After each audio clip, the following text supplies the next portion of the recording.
Friends, this is Jitendra Kumar.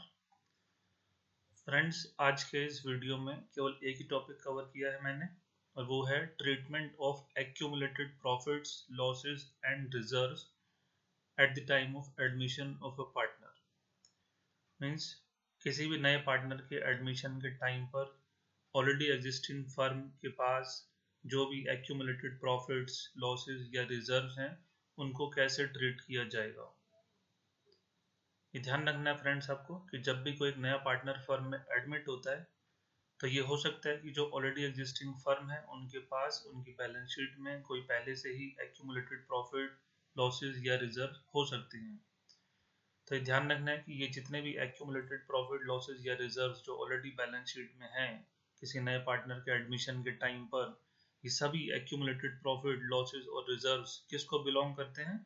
Old partners को।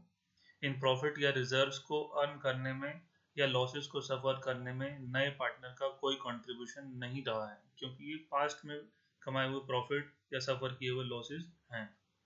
इसलिए इन सभी प्रॉफिट, लॉसेस या रिजर्व्स को जब भी डिस्ट्रीब्यूट किया जाएगा, केवल ओल्ड पार्टनर्स में ही डिस्ट्रीब्यूट किया जाएगा, और वो भी उनके ओल्ड प्रॉफिट शेयरिंग रेशियो में। ठीक है, इस न्यू पार्टनर का इन ऑलरेडी एग्जिस्टिंग प्रॉफिट या लॉसेस या रिजर्व्स में कोई भी हिस्सा नहीं होगा। आइए अब इनके लिए प्रैक्टिकल क्वेश्चन करते हैं। फर्स्ट क्वेश्चन है, X, Y and Z are partners in a firm sharing profit in the ratio of 3:1। 3:2:1 इनका प्रॉफिट शेयरिंग रेशियो है। तीन पार्टनर्स हैं एक्स, वाई और Z. From 1 April 2017 W is admitted as a new partner to the firm for 1/10 share.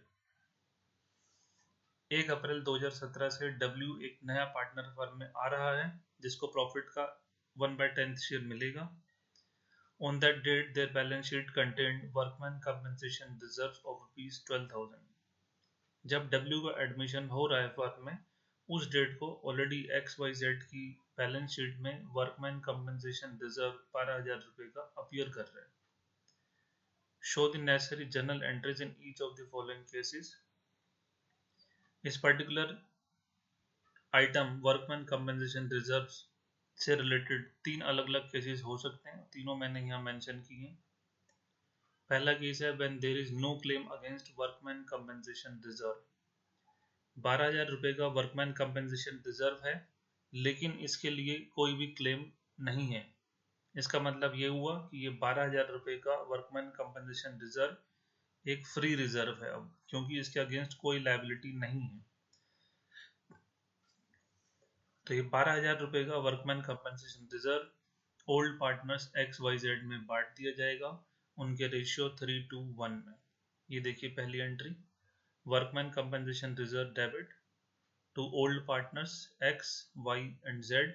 ₹12,000 को इनके profit sharing ratio 3:1, 12,000 को 3:1 में divide कर दिया गया। 6,000, 4,000 और ₹2,000 केवल एक्स, वाई, जेड को मिलेंगे। जैसे अभी मैंने आपको बताया, जो भी ऑलरेडी एग्जिस्टिंग प्रॉफिट, लॉसेस या रिजर्व हैं, उन सब में नए पार्टनर को कुछ भी हिस्सा नहीं मिलता है। तो डब्ल्यू को कुछ नहीं मिलेगा। ये सारा का सारा अमाउंट किसको मिलेगा? एक्स, वाई और जेड को। किस रेशियो में मिलेगा? उनके पुराने रेशियो में, ओल्ड प्रॉफिट शेयरिंग रेशियो में। दूसरा केस है when there is a claim of ₹3,000 against workman compensation reserve। ₹12,000 का workman compensation reserve already exist कर रहा है लाइबिलिटी साइड में। इस ₹12,000 के रिजर्व के अगेंस्ट ₹3,000 की एक लाइबिलिटी आ गई। तो ₹12,000 के रिजर्व से ₹3,000 की लाइबिलिटी क्रिएट कर दी जाएगी। 12,000 में से ₹3,000 चले जाएंगे लाइबिलिटी के लिए, बाकी रिजर्व कितना बचेगा? 12,000 माइनस 3,000, ₹9,000। ये बचा हुआ ₹9,000 का रिजर्व एक्स, वाई, जेड में बांट दिया जाएगा इनके प्रॉफिट शेयरिंग रेशियो 3:1 में। आइए इसके लिए एंट्री देखते हैं। Workman compensation reserve debit ₹12,000। Claim for workman compensation ₹3,000 का क्लेम आया था, लाइबिलिटी क्रिएट करी, 12,000 में से 3,000, बाकी बचा ₹9,000 का रिजर्व। उस ₹9,000 के रिजर्व को एक्स, वाई, जेड में क्रेडिट कर दिया गया है इनके प्रॉफिट शेयरिंग रेशियो 3:1 में। तीसरा केस है when there is a claim of ₹18,000 against workman compensation reserve. अब जरा यहाँ ध्यान से देखिए, वर्कमैन कंपनसेशन रिजर्व है 12,000 रुपये का और जबकि क्लेम आ गया है 18,000 रुपये का। तो ये 12,000 रुपये का रिजर्व पूरा का पूरा क्लेम में चला जाएगा। फिर भी क्लेम और अभी बचता है 6,000 रुपये का। तो एक लाइबिलिटी क्रिएट हुई 6,000 रुपये की एक्स्ट्रा, इस 12,000 रुपये के रिजर्व के बाद भी 6,000 की एक लाइबिलिटी क्रिएट हुई है। तो ये 6,000 रुपये की लाइबिलिटी, क्योंकि लाइबिलिटी इंक्रीज हुई, ये रिवोल्यूशन अकाउंट में डेबिट साइड में शो करना है, क्योंकि फर्म के लिए एक तरीके से लॉस हुआ ये। तो ये 6,000 रुपये का रिवोल्यूशन लॉस पार्टनर्स में डिवाइड किया जाएगा उनकी एग्रीड रेशियो 3:1 में। ये देखिए, workman compensation reserve debit to claim for workman compensation, पूरा का पूरा 12,000 रुपये का रिजर्व क्लेम को क्रिएट करने में चला जाएगा। अभी भी क्लेम कितना बचा, 6,000 रुपये, क्योंकि टोटल क्लेम जो आया है वो 18,000 रुपये का है। वो 6,000 रुपये का क्लेम अभी मैंने आपको समझाया कहाँ शो करना है हमें, रिवोल्यूशन में डेबिट साइड में, क्योंकि लाइबिलिटी इंक्रीज हुई, लॉस रिवोल्यूशन में डेबिट में आता है, इसलिए एंट्री हुई revolution account debit to claim for workman compensation 6,000 रुपये। फिर ये 6,000 रुपये का लॉस, रिवोल्यूशन का लॉस एक्स वाई जेड तीनों पार्टनर्स में शेयर किया जाएगा इनके प्रॉफिट शेयरिंग रेशियो 3:1 में। इसलिए एंट्री बनी X debit, Y debit, Z debit to revolution account 6,000 रुपये, revolution loss distributed. Second question देखिए, X, Y and Z are partners in a firm sharing profit in the ratio of 3:1 from 1st April 2017. W, the new partner, is admitted to the firm for 1/10th share. 1/10th share के लिए W new partner आ रहा है firm में 1 April 2017 से। On that date, their balance sheet contained investment fluctuation reserve of ₹9,000. उस date को 9,000 रुपये का इन्वेस्टमेंट फ्लक्चुएशन रिजर्व है बैलेंस शीट में लायबिलिटी साइड में, और 1,00,000 रुपये की इन्वेस्टमेंट है असेट साइड में। Show the necessary journal entries in each of the following cases. अब इससे रिलेटेड जो भी केसेस हो सकते हैं वो यहाँ मेंशन किए मैंने, 5 केसेस हैं, आप देख सकते हैं। एक एक करके इन सभी केसेस के जर्नल समझेंगे। फर्स्ट केस है when there is no other information और market value of investment is ₹1 lakh. पहले केस में आप मान लीजिए कि कोई भी और एक्स्ट्रा इन्फॉर्मेशन नहीं है, या फिर ये मान लीजिए कि इन्वेस्टमेंट की मार्केट वैल्यू 1,00,000 रुपये है, दोनों का एक ही मतलब है। बैलेंस शीट में इन्वेस्टमेंट अपीयर हो रही है 1,00,000 रुपये, और आज इस इन्वेस्टमेंट का मार्केट वर्थ भी 1,00,000 रुपये है। इसका मतलब इन्वेस्टमेंट की वैल्यू में कोई भी इंक्रीज डिक्रीज नहीं हुआ है। इसका मतलब ये हुआ कि जो 9,000 रुपये का इन्वेस्टमेंट फ्लक्चुएशन रिजर्व है वो फ्री है, और ये पूरा का पूरा 9,000 रुपये का reserve X Y Z 3 partners में डिवाइड कर दिया जाएगा इनके एग्रीड रेशियो 3:1 में। इसलिए पहली एंट्री बनी investment fluctuation reserve debit 2x to y to z, 9,000 रुपये 3:1 के रेशियो में डिवाइड किया, 4,500 रुपये, 3,000 रुपये और 1,500 रुपये। सेकंड केस में लिखा गया है market value of investment is ₹97,000। Investment की मार्केट वैल्यू 97,000 रुपीज है। इन्वेस्टमेंट बैलेंस शीट में अपीयर कर रही है 1,00,000 रुपये।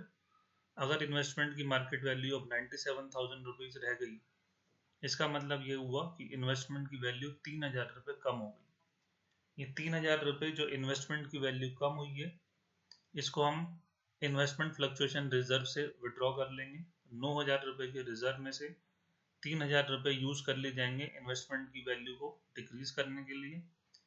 9,000 में से 3,000 रुपये इन्वेस्टमेंट को डिक्रीज करने में चले जाएंगे, बाकी रिजर्व बचेगा 6,000 रुपये का। तो 6,000 रुपये का reserve X Y Z 3 partners में इनके रेशियो 3:1 में बांट दिया जाएगा। दूसरी एंट्री देखिए, इन्वेस्टमेंट फ्लक्चुएशन रिजर्व 9,000 रुपये डेबिट, खत्म कर दिया रिजर्व को। 3,000 रुपये इन्वेस्टमेंट की वैल्यू कम हुई, अभी जैसे आपको समझाया कि 1,00,000 रुपये की इन्वेस्टमेंट 97,000 की रह गई, 3,000 रुपये का फॉल हुआ इन्वेस्टमेंट में, इन्वेस्टमेंट डिक्रीज हुई, असेट डिक्रीज होती हैं तो क्रेडिट होती हैं, इसलिए इन्वेस्टमेंट अकाउंट हुआ क्रेडिट 3,000 रुपये से। और ये 3,000 रुपये जो इन्वेस्टमेंट की वैल्यू कम हुई है, इसको कहाँ से एडजस्ट कर रहे हैं हम, इन्वेस्टमेंट फ्लक्चुएशन रिजर्व के अगेंस्ट। 9,000 में से 3,000 रुपये इन्वेस्टमेंट की वैल्यू डिक्रीज करने में यूज हुआ रिजर्व, बाकी बचा हुआ 6,000 रुपये रिजर्व, 9,000 माइनस 3,000, 6,000 रुपये का रिजर्व XYZ ओल्ड पार्टनर्स में इनके प्रॉफिट शेयरिंग रेशियो 3:1 में डिवाइड कर दिया। तीसरा केस देखिए, when market value of investment is rupees 85,000, investment का आज प्रेजेंट वर्थ 85,000 रुपीज है, जबकि बैलेंस शीट में इन्वेस्टमेंट 1,00,000 रुपये है। तो इन्वेस्टमेंट की वैल्यू कितनी कम हो गई? 1,00,000 माइनस 85,000 रुपये, 15,000 रुपये इन्वेस्टमेंट की वैल्यू कम हो गई, जबकि इन्वेस्टमेंट फ्लक्चुएशन रिजर्व है सिर्फ 9,000 रुपये का। तो इन्वेस्टमेंट फ्लक्चुएशन रिजर्व के अगेंस्ट इन्वेस्टमेंट की वैल्यू डिक्रीज की जा सकती है मैक्सिमम कितनी? जितना रिजर्व है, मीन्स 9,000 रुपये। लेकिन इन्वेस्टमेंट की वैल्यू कम कितनी हुई है? 15,000 रुपये। तो 9,000 रुपये एडजस्ट कर लिए जाएंगे इन्वेस्टमेंट फ्लक्चुएशन रिजर्व के अगेंस्ट, बाकी बचे 6,000 रुपये इन्वेस्टमेंट की वैल्यू कम हुई है, ये है रिवैल्यूएशन में लॉस, असेट की वैल्यू डिक्रीज हुई, लॉस। तो इसको हमें कहाँ शो करना है? रिवैल्यूएशन में डेबिट साइड में। तीसरे केस की एंट्री देखिए, इन्वेस्टमेंट फ्लक्चुएशन रिजर्व 9,000 रुपये खत्म, टू इन्वेस्टमेंट की वैल्यू को रिड्यूस करने के लिए इन्वेस्टमेंट फ्लक्चुएशन रिजर्व यूज कर लिया गया पूरा का पूरा, बाकी इन्वेस्टमेंट की वैल्यू 6,000 रुपये कम हुई, असेट की वैल्यू कम होती है, रिवैल्यूएशन में डेबिट में शो करेंगे, लॉस है, इसलिए एंट्री हुई revaluation account debit to investment 6,000 रुपये से। ये 6,000 रुपये का लॉस ओल्ड पार्टनर्स XYZ में बांट दिया जाएगा इनके ओल्ड प्रॉफिट शेयरिंग रेशियो में। 6,000 को 3,000, 2,000, 1,000, 3, 2, 1 के रेशियो में बांट दिया गया है। ओल्ड पार्टनर्स की कैपिटल कम हो गई, इसलिए कैपिटल को डेबिट किया, X debit, Y debit, Z debit to revaluation. चौथे केस में इन्वेस्टमेंट की मार्केट वैल्यू है 1,06,000 रुपये, जबकि इन्वेस्टमेंट की वैल्यू बैलेंस शीट में है 1,00,000 रुपये। तो अगर 1,00,000 रुपये की इन्वेस्टमेंट अब 1,06,000 रुपये की है, तो इन्वेस्टमेंट की वैल्यू कितनी इंक्रीज हुई है? 6,000 रुपये। 6,000 रुपये इन्वेस्टमेंट की वैल्यू बढ़ी, ये फर्म को फायदा हुआ, रिवैल्यूएशन गेन है, इसको कहाँ शो करना है? रिवैल्यूएशन अकाउंट में क्रेडिट साइड में। ये 6,000 रुपये का प्रॉफिट XYZ में बांटा जाएगा उनके प्रॉफिट शेयरिंग रेशियो 3:1 में, और 9,000 रुपये का इन्वेस्टमेंट फ्लक्चुएशन रिजर्व पूरा का पूरा, क्योंकि अब एक फ्री रिजर्व है, ये XYZ तीनों पार्टनर्स में डिवाइड करके खत्म कर दिया जाएगा। इसके लिए एंट्री देखिए, चौथा केस, इन्वेस्टमेंट फ्लक्चुएशन रिजर्व पूरा का पूरा 9,000 रुपये XYZ में क्रेडिट कर दिया इनके ओल्ड रेशियो 3:1 में। इन्वेस्टमेंट की वैल्यू 6,000 रुपये इंक्रीज हुई, क्योंकि 1,06,000 रुपये हो गई इन्वेस्टमेंट की वैल्यू, पहले इन्वेस्टमेंट थी 1,00,000, तो 6,000 रुपये का गेन, इसके लिए एंट्री बनी इन्वेस्टमेंट डेबिट टू रिवॉल्यूशन। इस 6,000 रुपये के गेन को ओल्ड पार्टनर्स XYZ में बांट दिया जाएगा इनके ओल्ड रेशियो 3:1 में। फिफ्थ केस देखिए, market value of investment is rupees 91,000, investment अब 91,000 रुपीज की रह गई, बैलेंस शीट में इन्वेस्टमेंट है 1,00,000 रुपये, इन्वेस्टमेंट की वैल्यू कितनी डिक्रीज हुई? 9,000 रुपये। बैलेंस शीट में इन्वेस्टमेंट फ्लक्चुएशन रिजर्व कितना है? 9,000 रुपये। तो ये जो fall in the value of investment है रुपीज 9,000, ये पूरा का पूरा 9,000 रुपये इन्वेस्टमेंट फ्लक्चुएशन रिजर्व के अगेंस्ट एडजस्ट कर लिया जाएगा, कोई भी रिजर्व नहीं बचेगा। इसके लिए एंट्री बनेगी investment fluctuation reserve debit to investment, 9,000 रुपये का रिजर्व था, 9,000 रुपये इन्वेस्टमेंट की वैल्यू डिक्रीज हुई। एक और क्वेश्चन देखते हैं, थर्ड क्वेश्चन है, XYZ तीन पार्टनर्स हैं, प्रॉफिट शेयरिंग रेशियो है 3:1, 31 मार्च 2017 को W a new partner is admitted, new partner W आया 1/10 शेयर के लिए। On that date their balance sheet had general reserve, उस डेट को बैलेंस शीट में जनरल रिजर्व है 90,000 रुपये का, and profit and loss account का क्रेडिट बैलेंस है 60,000 रुपये। क्रेडिट मीन्स प्रॉफिट है ये, तो एक्यूमुलेटेड प्रॉफिट्स हैं टोटल 90,000, 60,000, 1,50,000 रुपये के। जर्नल एंट्रीज करनी है इन अलग अलग केसेस में, दो केसेस हैं। पहला केस है when they want to transfer reserve and profit and loss account balance to their capital account.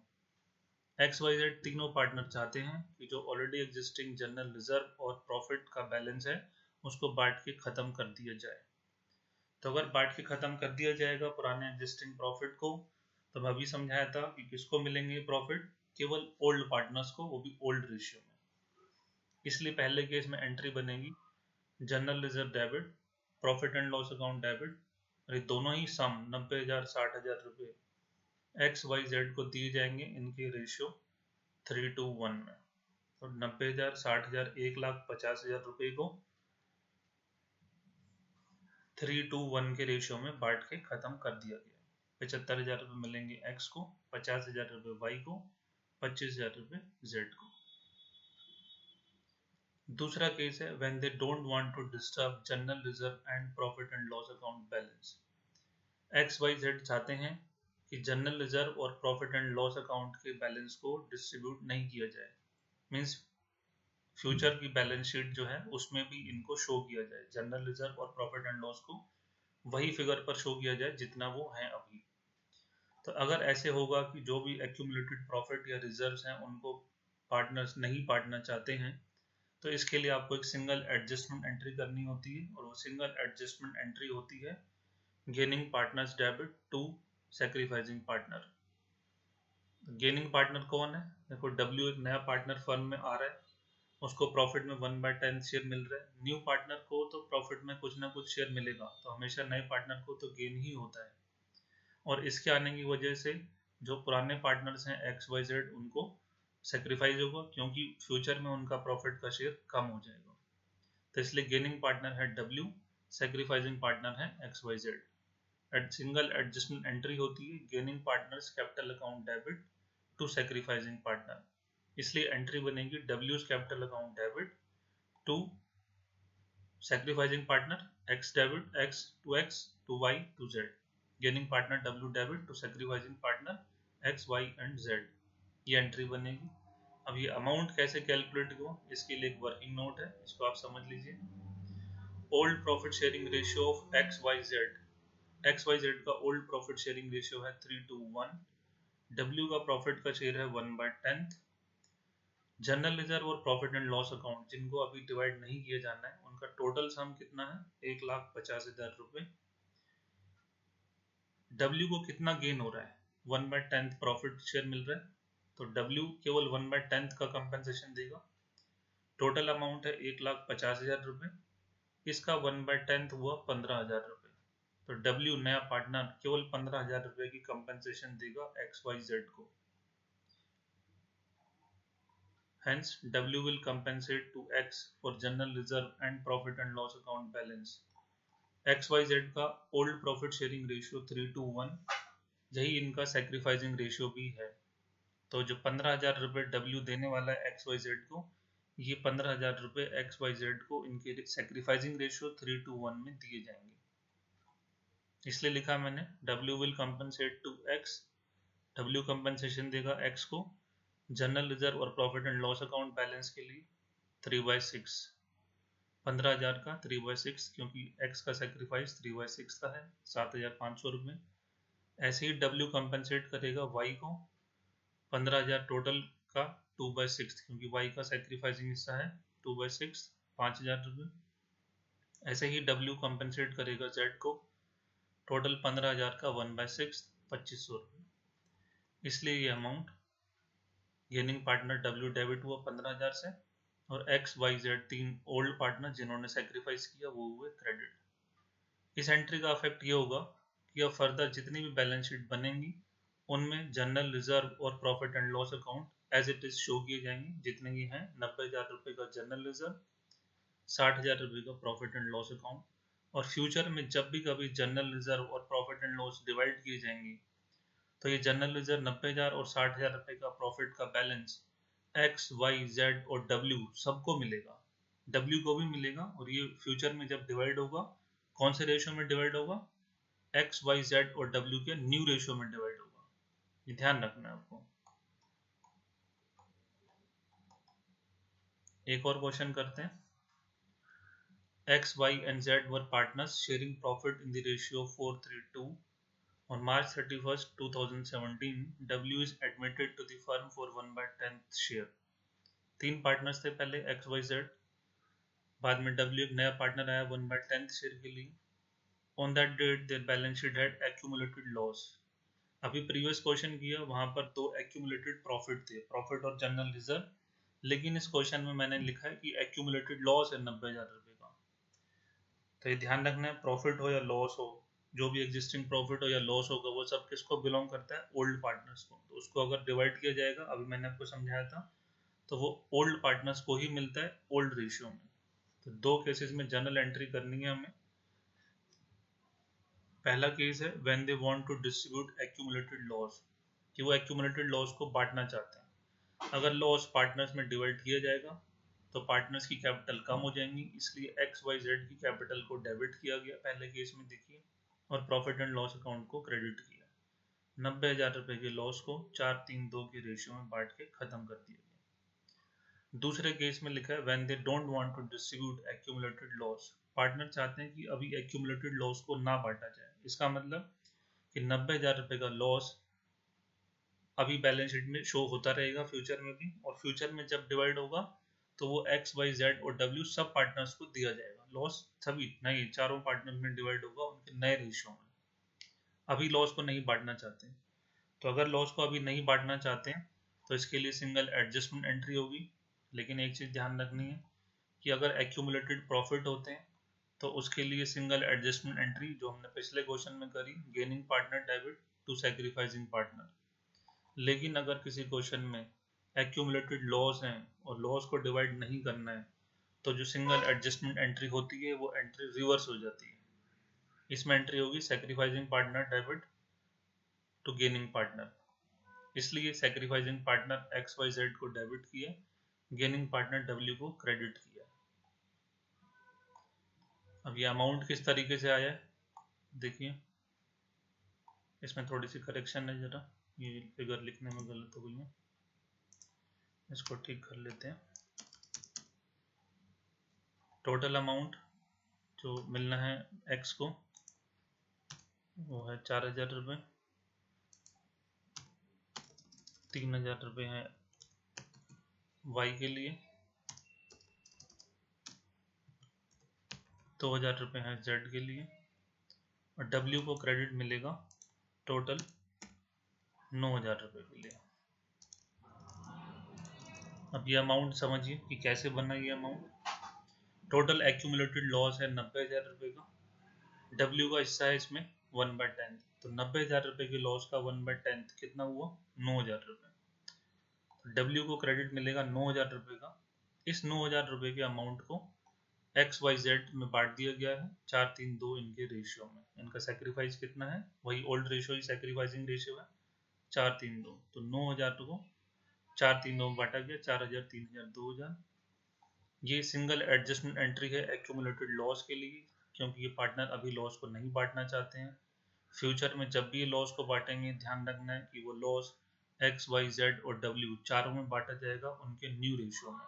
तो जब भी कभी एक्यूमुलेटेड लॉस होते हैं, सिंगल एडजस्टमेंट एंट्री रिवर्स हो जाती है। देखिए मैंने यहाँ लिखा है for accumulated profit and reserves, अगर कोई पुराने एक्यूमुलेटेड प्रॉफिट या रिजर्व्स हैं तो सिंगल एडजस्टमेंट एंट्री होती है।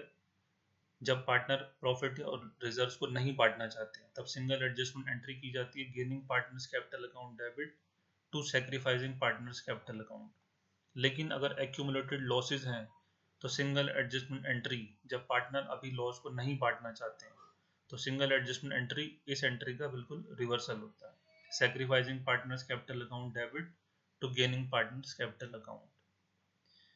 एक और क्वेश्चन करते हैं। Following is the balance sheet of XYZ as at December 31st, 2016, who were sharing profit in the ratio of 2:1:1। तीन पार्टनर थे ये XYZ जिनका प्रॉफिट शेयरिंग रेशियो था 2:1:1। ये बैलेंस शीट है, इस बैलेंस शीट में कुछ एक्यूमुलेटेड प्रॉफिट लॉसेस हैं। लायबिलिटी साइड में जनरल रिजर्व है, profit and loss means profit का बैलेंस है, इन्वेस्टमेंट फ्लक्चुएशन रिजर्व है, वर्कमैन कंपनसेशन रिजर्व है, असेट साइड में ऑलरेडी एग्जिस्टिंग गुडविल है, और एडवर्टीजमेंट सस्पेंस है। On the about date W is admitted to the firm, W एक नया पार्टनर एडमिट किया गया है 1/10 शेयर के लिए। डब्ल्यू इस नए पार्टनर का इन ऑलरेडी एग्जिस्टिंग रिजर्व्स और लॉसेस में कोई हिस्सा नहीं है। Claim on account of workman compensation is ₹400, 400 रुपये का क्लेम आ गया है वर्कमैन कंपनसेशन के अगेंस्ट। अब जर्नल एंट्रीज करके दिखानी है। All accumulated profit, reserves, losses appearing in the balance sheet are divided among old partners in their old profit sharing ratio. ये मैंने आपको अभी शुरू से समझाया है कि जो भी already existing profit, losses, reserves हैं वो सब किसको बिलोंग करते हैं? ओल्ड पार्टनर्स को। इसलिए इन सब ऑलरेडी एग्जिस्टिंग प्रॉफिट, लॉसेज और रिजर्व्स को ओल्ड पार्टनर्स में बांट के खत्म कर दिया जाता है। अगर क्वेश्चन में कुछ नहीं मेंशन किया गया है तो ध्यान रखना है, जितने भी एग्जिस्टिंग प्रॉफिट लॉसेज हैं बैलेंस शीट में उनको ओल्ड पार्टनर्स में बांट के खत्म कर देना आपको। इसलिए देखिए लायबिलिटी साइड से जनरल रिजर्व और प्रॉफिट एंड लॉस अकाउंट 15,000 और 10,000, 25,000 रुपए के रिजर्व, ओल्ड रेशियो 2:1:1। तो 25,000 रुपए के रिजर्व को हमने बांट के खत्म कर दिया XYZ में, general reserve debit, profit and loss debit. इस 25,000 रुपए को 2:1:1 के रेशियो में बांट के खत्म कर दिया। खत्म करने का मतलब ये हुआ कि अब नई बैलेंस शीट में जनरल रिजर्व और प्रॉफिट एंड लॉस का बैलेंस शो नहीं होगा, क्योंकि ये ऑलरेडी अब पार्टनर्स की कैपिटल में बढ़ चुका है। इन्वेस्टमेंट फ्लक्चुएशन रिजर्व क्वेश्चन में गिवन है 2,000 रुपए का। इन्वेस्टमेंट गिवन है बैलेंस शीट में 20,000 रुपए, लेकिन इसकी मार्केट वैल्यू अब रह गई है 19,000 रुपए। इसका मतलब ये हुआ कि इन्वेस्टमेंट की वैल्यू 1,000 रुपए डिक्रीज हो गई है। तो इन्वेस्टमेंट फ्लक्चुएशन रिजर्व है 2,000 रुपए। इस 2,000 रुपए में से 1,000 रुपए यूज किए जाएंगे इन्वेस्टमेंट की वैल्यू को डिक्रीज करने के लिए। बाकी बचा हुआ इन्वेस्टमेंट फ्लक्चुएशन रिजर्व 1,000 रुपए ओल्ड पार्टनर्स XYZ में इनके रेशियो 2:1:1 में बांट दिया जाएगा। इसके लिए जर्नल देखिए, इन्वेस्टमेंट फ्लक्चुएशन रिजर्व डेबिट 2,000 रुपए, इन्वेस्टमेंट की वैल्यू डिक्रीज हुई 1,000 समझ गए ना। 20,000 रुपए की इन्वेस्टमेंट 19,000 रुपए की रह गई है, 1,000 रुपए इन्वेस्टमेंट की वैल्यू डिक्रीज हुई है। तो 2,000 रुपए के रिजर्व में से 1,000 रुपए इन्वेस्टमेंट की वैल्यू डिक्रीज करने में यूज होंगे। बाकी बचा हुआ रिजर्व 1,000 रुपए ओल्ड पार्टनर्स XYZ में बांट दिया गया है इनके ओल्ड रेशियो में। वर्कमैन कंपेंसेशन रिजर्व के लिए एंट्री क्यों बनी है, एक बार वापस चलते हैं क्वेश्चन की तरफ। लायबिलिटीज में वर्कमैन कंपेंसेशन रिजर्व है 2,000 रुपए और एडजस्टमेंट में बताया गया है कि इस रिजर्व के अगेंस्ट एक क्लेम आ गया है 400 रुपए का। 2,000 रुपए के रिजर्व में से अगर 400 रुपए का क्लेम आ गया है तो बाकी बचा है रिजर्व 1,600 रुपए। उस 1,600 रुपए के रिजर्व को 2:1:1 में बांट देना है, इसलिए एंट्री बनी है ये। वर्कमैन कंपेंसेशन रिजर्व 2,000 रुपए डेबिट, खत्म कर दिया रिजर्व को। इसके अगेंस्ट 400 रुपए का एक क्लेम क्रिएट किया गया, 2,000 में से 400 रुपए माइनस, बाकी बचे 1,600 रुपए। बाकी बचे हुए 1,600 रुपए को XYZ में बांट दिया गया है इनके रेशियो 2:1:1 में। ये एंट्री किस लिए बनी है एक बार देखिए क्वेश्चन में। असेट साइड में गुडविल अपीयर हो रही है 10,000 रुपए की, एडवर्टीजमेंट सस्पेंस अपीयर हो रहा है 4,000 रुपए का। ये ध्यान रखना है, ऑलरेडी एग्जिस्टिंग गुडविल और एडवर्टीजमेंट सस्पेंस को कैपिटल अकाउंट में बांट के खत्म कर दिया जाता है। इनको बांटने से पार्टनर की कैपिटल कम हो जाती है, इसलिए पार्टनर की कैपिटल को डेबिट किया गया है। X capital debit, Y's capital debit, जेड्स capital debit to goodwill. Already existing goodwill written off to old partners in their old ratio. 10,000 की गुडविल को 2:1:1 में बांट के खत्म कर दिए। अब नई बैलेंस शीट में गुडविल को शो नहीं करना होगा। इसी तरीके से एडवर्टीजमेंट सस्पेंस था 4,000 रुपए का असेट्स में, ओल्ड पार्टनर्स की कैपिटल को कम कर दिया। एडवर्टीजमेंट सस्पेंस आप कह सकते हैं एक तरीके से डेफर्ड रेवेन्यू एक्सपेंडिचर है, लॉस नेचर का होता है, इसलिए पार्टनर की कैपिटल को रिड्यूस करता है। XYZ की कैपिटल को डेबिट किया गया है ओल्ड रेशियो में 2,000, 1,000 और 1,000 रुपए। तो फ्रेंड्स, जो भी एक्यूमुलेटेड प्रॉफिट, लॉसेस और रिजर्व हो सकते हैं एडमिशन ऑफ अ पार्टनर के टाइम, उनका ट्रीटमेंट हमने इस वीडियो में समझा है। उम्मीद करता हूँ कि वीडियो आपकी बहुत हेल्प करेगा और मुझे नहीं लगता कि इसके अलावा कुछ और भी एक्यूमुलेटेड प्रॉफिट, लॉसेस और रिजर्व हो सकते हैं किसी तरह के क्वेश्चन में। जो भी हो सकते हैं वो सब मैंने इस वीडियो में आपको समझा दिए। नेक्स्ट वीडियो में नए टॉपिक के साथ मिलते हैं। Thank you.